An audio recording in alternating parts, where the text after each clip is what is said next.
Boa tarde, pessoal. Voltando aqui mais uma vez.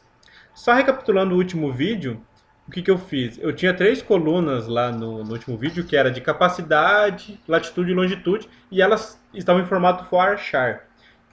Então, o que eu fiz? Isso aqui já considerando o meu dado no banco de dados, certo? Não é mais o arquivo CSV que eu baixei lá do Sicar. Só para mostrar para vocês, né, que agora essa camada que eu estou trabalhando, ela está diretamente no meu banco de dados local. Ou seja, aquele arquivo CSV da minha pasta downloads que eu estava utilizando, posso remover ele e tudo mais, não tem problema nenhum. Ó, é essa camada aqui que está no meu banco de dados, beleza? Então, o que eu fiz nela? Ela tinha três colunas que estavam em formato varchar, só que eram colunas que tinham informação de números. Era a coluna de capacidade, que traz para mim a tonelada em toneladas, a capacidade de cada uma dessa unidade armazenadora aqui, certo? A latitude e a longitude. As três estavam em formato varchar. Então, o que eu fiz? Criei novas colunas, três novas colunas, e converti os formatos para inteiro, no caso de capacidade em toneladas, e decimal real, ou seja, float, para latitude e longitude, beleza? Ah, mas Jefferson, por quê? Qual é a importância disso?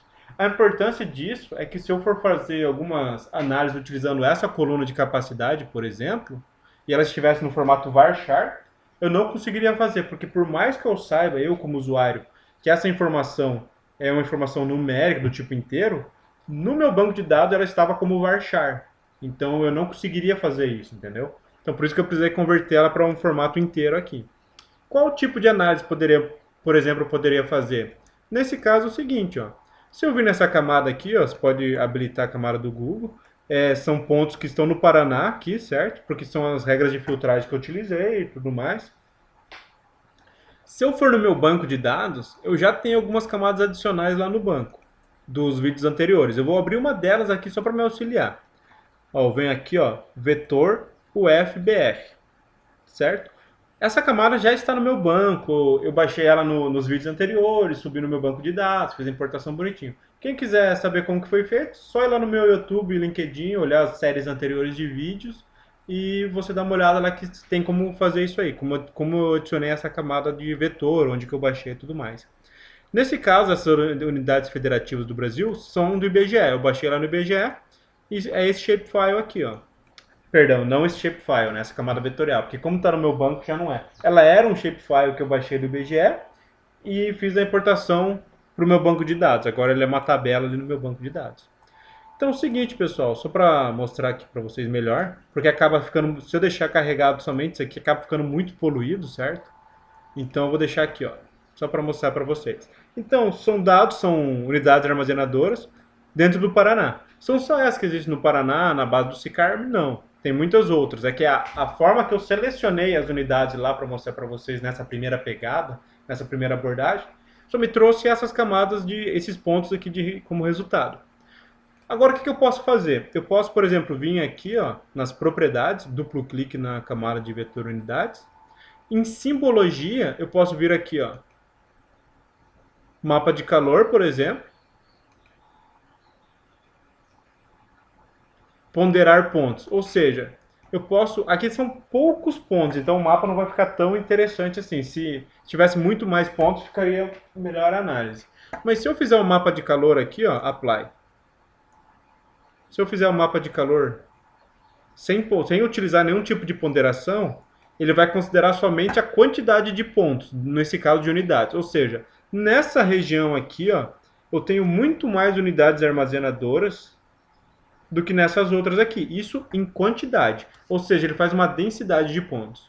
Vocês perceberam que a hora que eu rodei aqui o meu mapa de calor, ele ficou tudo branco aqui e apagou o base map, né? A camada que estava embaixo. Isso é por causa do... Cadê aqui, ó?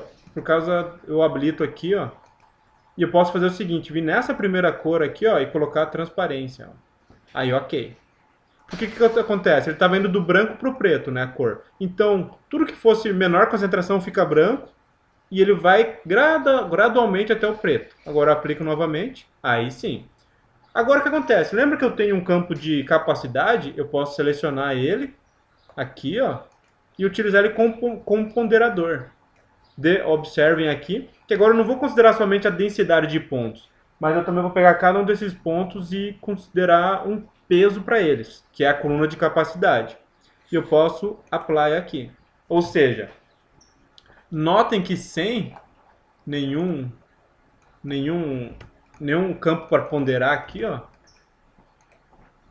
ele aponta para mim que essas duas regiões é onde tem maior concentração, no caso aqui, de unidades armazenadoras, certo? Só que a hora que eu falo, não, mas eu não quero somente a quantidade de unidades armazenadoras, eu também quero considerar a capacidade dessas unidades. Então venho aqui e faço novamente. Agora, aqui, apesar de ter bastante pontos aqui, o que tem uma maior quantidade de pontos e também de peso nesses pontos é nessa região aqui.